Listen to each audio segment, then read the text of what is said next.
Olá, eu sou Helena Dias e está começando mais um Trilhas do Nordeste. Aqui você encontra pautas, histórias e personalidades nordestinas sempre com o olhar do povo. Reportagens e entrevistas que falam sobre o Nordeste e dão evidência às nossas narrativas de resistência, fartura e solidariedade. Vem comigo!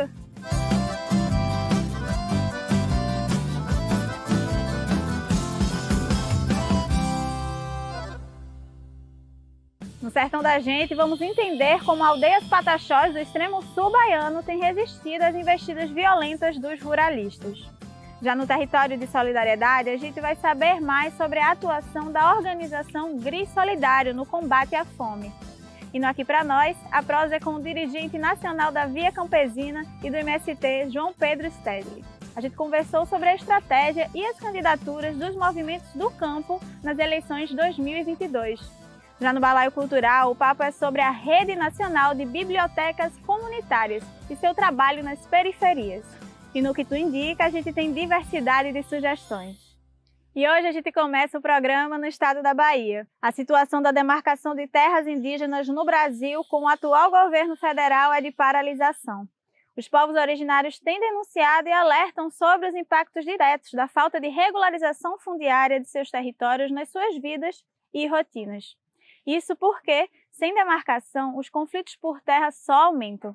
No extremo sul baiano, indígenas da etnia Pataxó têm enfrentado episódios de violência. Vamos entender com Rodolfo Rodrigo.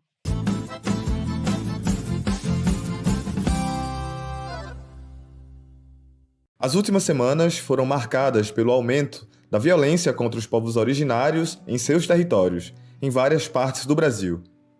Famílias da etnia Pataxó vem denunciando uma nova onda de violência no território indígena Barra Velha, região do município de Porto Seguro, no extremo sul da Bahia.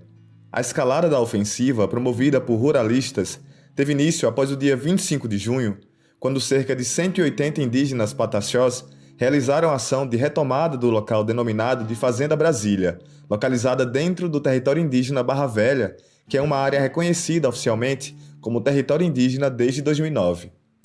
Aguinaldo Pataxó, coordenador-geral do Movimento Unido dos Povos e Organizações Indígenas da Bahia, o Mupoíba, uma entidade que reúne as 143 comunidades indígenas de toda a Bahia que busca enfrentar e denunciar as violências contra os povos originários, afirma que o cerco é promovido por pistoleiros, fazendeiros e milicianos, sobretudo nas áreas próximas às aldeias Cassiana e Boca da Mata.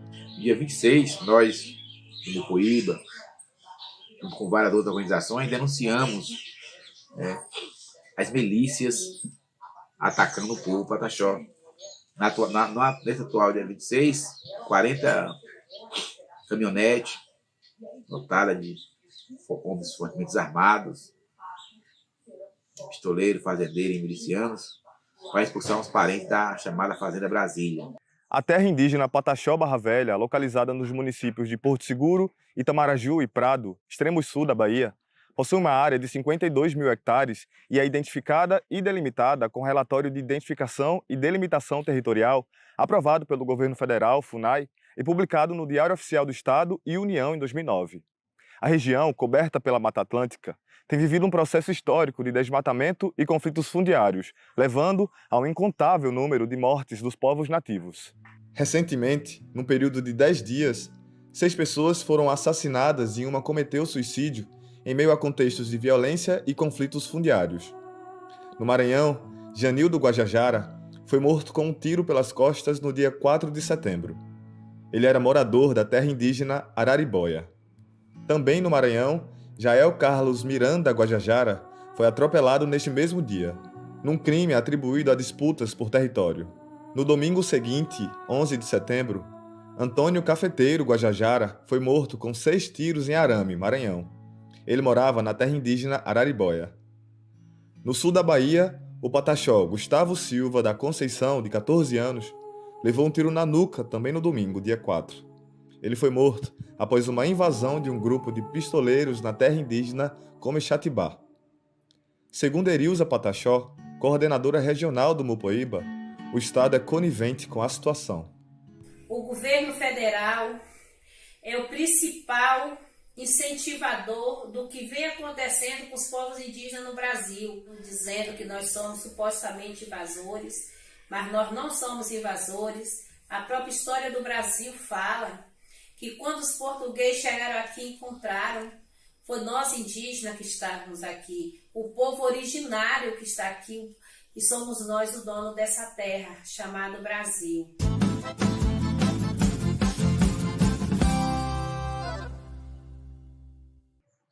E agora a gente chega no Recife. Para além das crises políticas, social e econômica, junto com o cenário de fome e pobreza, o Nordeste tem enfrentado severos impactos das mudanças climáticas. Uma organização da capital pernambucana, o GRIS Solidário, que dá suporte a comunidades no bairro da Várzea, foi um grande apoio à população durante as fortes chuvas que causaram deslizamentos de barreiras e deixaram muitas famílias desabrigadas. O GRIS é que está precisando de apoio hoje, e você pode saber mais na reportagem de Rodolfo Rodrigo.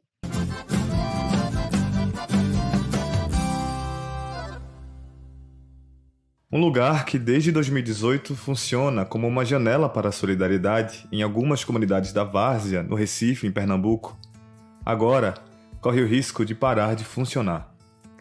É que desde os problemas causados pelas chuvas na região metropolitana do Recife, em abril deste ano, o GRIS Espaço Solidário tem feito tantas doações que está ficando sem itens para continuar com as atividades. De acordo com Joyce Paixão, cofundadora e presidenta do espaço, o GRIS está sem conseguir atender a comunidade há pelo menos 20 dias. Inclusive, esse tempo que a gente não tem conseguido fazer doação, a gente tem recebido muitas mensagens assim, de gente mandando foto da geladeira vazia, mandando foto do armário vazio, gente pedindo leite para as crianças. Durante o período chuvoso, o Espaço GRIS doou cerca de 14 mil refeições para as mais de 500 famílias acolhidas pela ONG nos primeiros 7 dias do desastre. Mas, segundo Joyce, a exposição a todo o sofrimento das pessoas despertou gatilhos nos voluntários. Então, na chuva do 24, algumas pessoas já tinham ficado desabrigadas, né? Já tinham perdido, então a gente já estava acompanhando essas pessoas. Do 28, né, que foi a grande chuva, até o final de junho, a gente trabalhou basicamente 24 horas por dia. Tinha a equipe que ficava de dia e tinha 2 pessoas que ficavam à noite, caso chovesse, né, bastante, as pessoas precisassem voltar para se abrigar. Então, a gente fez uma brigada de trabalho em que, por exemplo, cada dia da semana a gente doava, por exemplo, um dia doava cesta básica, no outro dia kit de limpeza. Esse processo na chuva, ele basicamente drenou todos os nossos recursos, tanto financeiros quanto pessoais. Foram dias de muito sofrimento, então várias pessoas da equipe acabaram adoecendo. A gente tem pessoas na equipe que se tornaram hipertensas, tem pessoas na equipe que desenvolveram síndrome do pânico, tem pessoas na equipe que já tinham um quadro, né, de ansiedade e depressão e que pioraram por conta da demanda mesmo de não só de trabalho, mas também, né, de ter que lidar com essa quantidade toda de sofrimento. Além das doações de alimentos, o GRIS Espaço Solidário oferece apoio lúdico e psicopedagógico para as crianças, adolescentes, jovens e mulheres das comunidades do bairro Várzea que precisam desse auxílio. Para contribuir com a ONG e ajudar na continuidade das atividades solidárias, você pode se tornar um voluntário e somar com as inúmeras mãos que já fazem esse trabalho. Para fazer doações de roupas, alimentos, materiais de higiene ou financeiras, acesse as redes sociais @gris.solidário.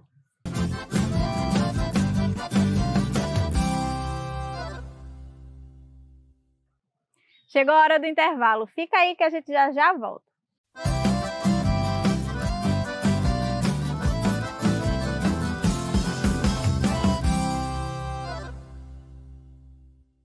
E voltamos com o Trilhas. A gente continua no Recife para aproveitar a passagem do economista e dirigente nacional da Via Campesina e do MST, João Pedro Stedley, em terras nordestinas. É com ele que a gente vai prosear no Aqui Pra Nós de hoje.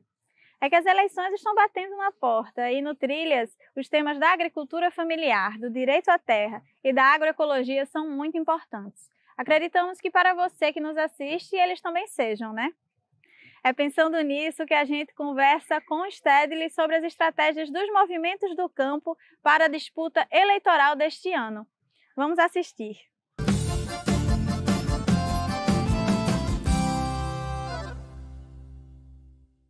Olá, nós estamos aqui hoje com o economista e dirigente nacional da Via Campesina e do MST, João Pedro Stedley. Seja bem-vindo, João Pedro. Olá, prazer estar aqui conversando com o Nordeste, com o Brasil e quiçá com o mundo.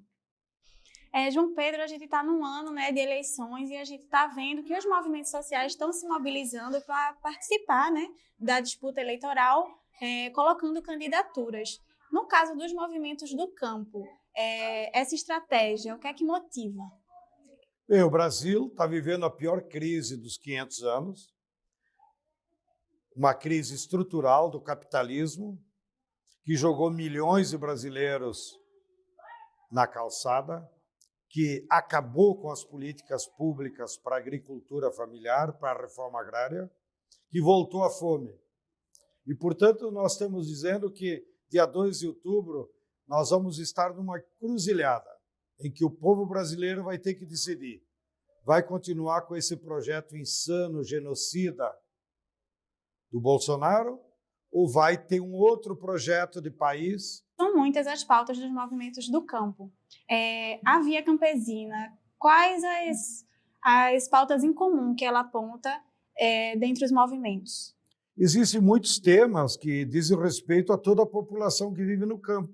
Então, de fato, as várias formas de movimentos procuram expressar o que é comum. Primeiro, que a agricultura seja organizada para produzir alimentos, porém alimentos saudáveis. Para produzir alimentos saudáveis, tem que adotar a agroecologia. A agricultura precisa ser uma fonte de bem-estar para as pessoas. E, portanto, é nosso papel também defender a natureza, defender o desmatamento zero, não derrubar mais nenhuma árvore e reflorestar para nós salvar o planeta, não só o Brasil. E nós precisamos também organizar no campo a agroindústria, na forma cooperativa, para poder industrializar os alimentos e transportar até as grandes cidades. Nós precisamos recuperar todas as políticas públicas que favoreciam a agricultura familiar, como o PA, como o PENAI, que é a merenda escolar, como os programas de assistência técnica, e também nós queremos ampliar os programas de educação, como era o Pronera, como era a ampliação dos IFETs no interior. O MST no Nordeste, né, a maioria das candidaturas do movimento, elas estão localizadas no Nordeste. A região é uma prioridade nesse sentido da luta institucional e partidária também? O que nós temos dito é que será fundamental nós termos uma bancada poderosa de parlamentares de esquerda comprometidos com a classe trabalhadora, seja para o Legislativo Estadual, seja para a Câmara dos Deputados. Então, não só a MST, a CONTAG, a CONTRAF, os quilombolas, os pescadores, todo mundo está engajado nessa missão, eleger parlamentares para as Assembleias Legislativas e para a Câmara dos Deputados que sejam comprometidos, não só com os camponeses, mas comprometidos com a classe trabalhadora e comprometidos com as mudanças que o Brasil precisa.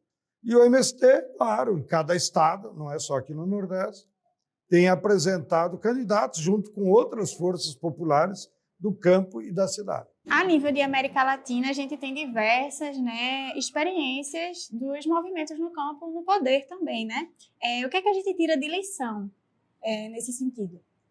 A lição que nos vem da América Latina é que as mudanças estruturais frente a essa crise do capitalismo necessariamente dependem de mobilizações populares. São as mobilizações populares que, inclusive, fazem ganhar eleições, como nós vimos no Chile recentemente, como nós vimos na Colômbia.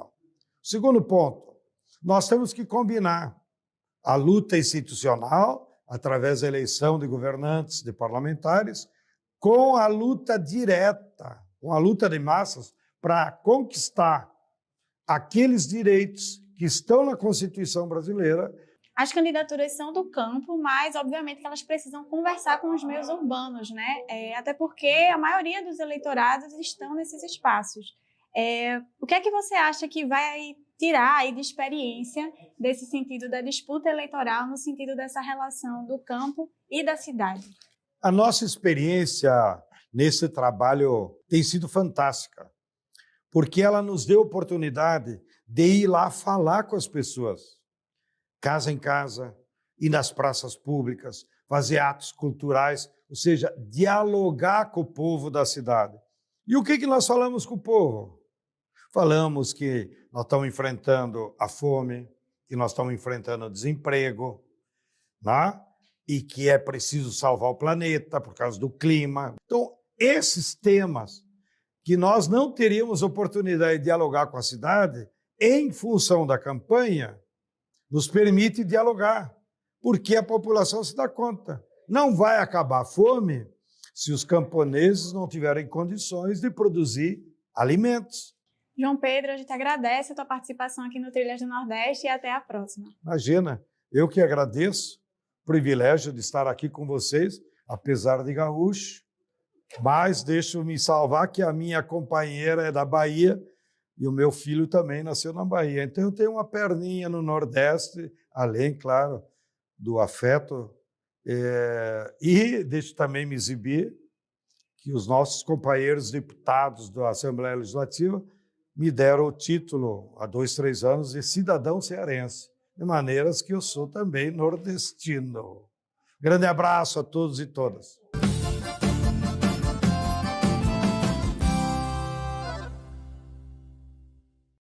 Chegou a hora de mais um intervalo. Eu volto já já.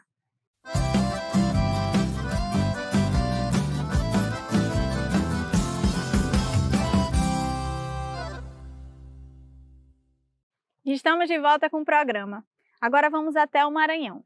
De acordo com a 5ª e mais recente edição da pesquisa Retratos da Leitura no Brasil, do Instituto ProLivro, um pouco mais da metade dos brasileiros e das brasileiras, cerca de 52% da nossa população, tem o hábito de ler. Esse número é uma média baixa, já que o Brasil ocupa o 27º lugar em um ranking mundial de leitura. Fica abaixo de países como Índia, Tailândia e China, por exemplo. Mas essa realidade pode mudar, e iniciativas populares que visam o acesso à leitura nas periferias do país têm mostrado como fazer. É o que nos conta o repórter Rodolfo Rodrigo com uma experiência lá do estado maranhense. Vamos ver!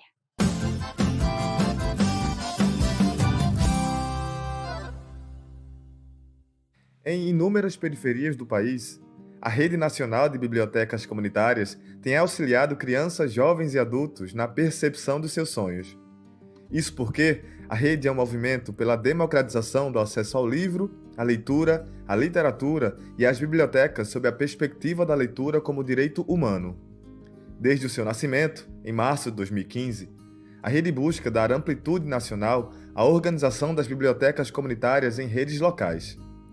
Essas redes conectam pessoas e instituições de forma horizontal para cooperar com uma causa comum, a educação. E elas interligam espaços de um mesmo território local para garantir o direito à leitura através de trocas de saberes, experiências e de ações e atividades coletivas. Em São Luís do Maranhão, no bairro Coroadinho, a 4ª maior favela da América Latina, a rede ocupou a periferia e, além de garantir um mar de histórias, agora é também um polo cultural. É o que explica Vandete Cunha, a coordenadora da Biblioteca Comunitária Semente Literária, que faz parte da rede Ilha Literária do Maranhão. São comunidades que não têm equipamentos culturais, tem uma ausência muito grande de equipamentos culturais. Então, as bibliotecas nesse espaço, elas serviam de teatro, serviam de espaços que tinham aulas de dança, e tudo isso casado com a literatura. Então, esse espaço ele se tornou, a gente sempre chamou de menina dos olhos da instituição e uma válvula de escape mesmo dentro da comunidade, porque as crianças no contraturno da escola estavam na biblioteca. E eles tinham, além da leitura, eles tinham também esse trabalho com as outras artes, né? As bibliotecas comunitárias funcionam como um espaço de incentivo à leitura que entrelaça saberes da educação e da cultura. Muitas delas nascem por iniciativa da comunidade e é gerenciada por ela. E mesmo quando não surge com a iniciativa da comunidade, deve atendê-la e incluí-la nos processos de planejamento e gestão. Mas, mesmo com os livros dispostos para acesso, algumas pessoas não são familiarizadas com o espaço. Por isso, é importante o papel do mediador. Narlise Costa faz a mediação de leitura na Biblioteca Comunitária Semente Literária, no Coroadinho. Para ela, aproximar o leitor é dar vida à biblioteca. A biblioteca, ela só se torna viva quando se tem pessoas, quando se tem gente para conversar, para falar sobre, para vivenciar aqui. E o papel do mediador, ele é o facilitador. Às vezes, a Odete agora estava dizendo que os adultos têm uma dificuldade muito grande de adentrar na biblioteca.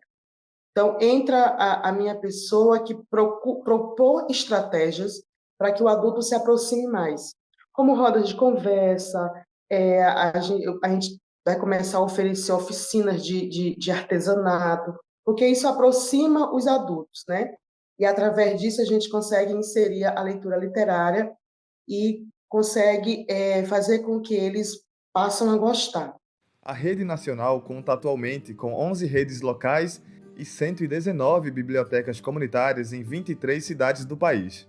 Só na região Nordeste, são mais de 50 bibliotecas comunitárias cadastradas, totalizando um acervo de 160 mil livros que pode crescer ainda mais. Se você tem livros de literatura para doar, procure uma biblioteca comunitária ou entre em contato através das redes sociais. A sua doação pode contribuir para que a leitura e a literatura alcance ainda mais a população que não tem acesso livre à educação.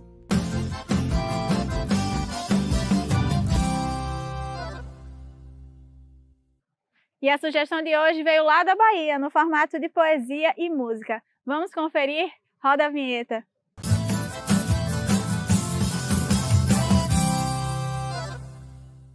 Me chamo Vinícius Rios, sou estudante do curso de Geografia aqui pela Universidade Estadual de Feira de Santana.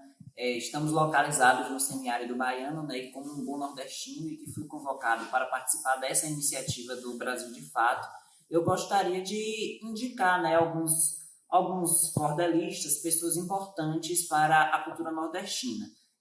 O poeta Braulio Bessa, ele fala muito, né, a questão da cultura, da importância de enaltecer a cultura nordestina e o nosso orgulho de sermos do sertão, de sermos do semiárido. Então, eu gostaria de indicar as suas poesias e as bandas, né, Fulô de Mandacaru e os Gonzagas, que retratam músicas tradicionais do semiárido e de forró, que são muito conhecidas, mas que tem uma nova roupagem. Vem morena pros meus braços, vem morena, vem dançar. Quero ver tu requebrando, quero ver tu requebrar. Quero ver tu remexendo, mas comigo da sanfona até o sol raiar.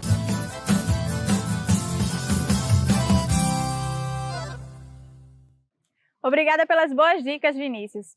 E lembrando que você pode participar do quadro também. Basta gravar um vídeo de até 1 minuto de forma horizontal com a sua dica cultural nordestina. Depois, é só mandar para o WhatsApp do Brasil de Fato Pernambuco. O número é DDD 81 996060173. Já para sugerir pautas e outros conteúdos, é só falar no e-mail pautape@brasildefato.com.br.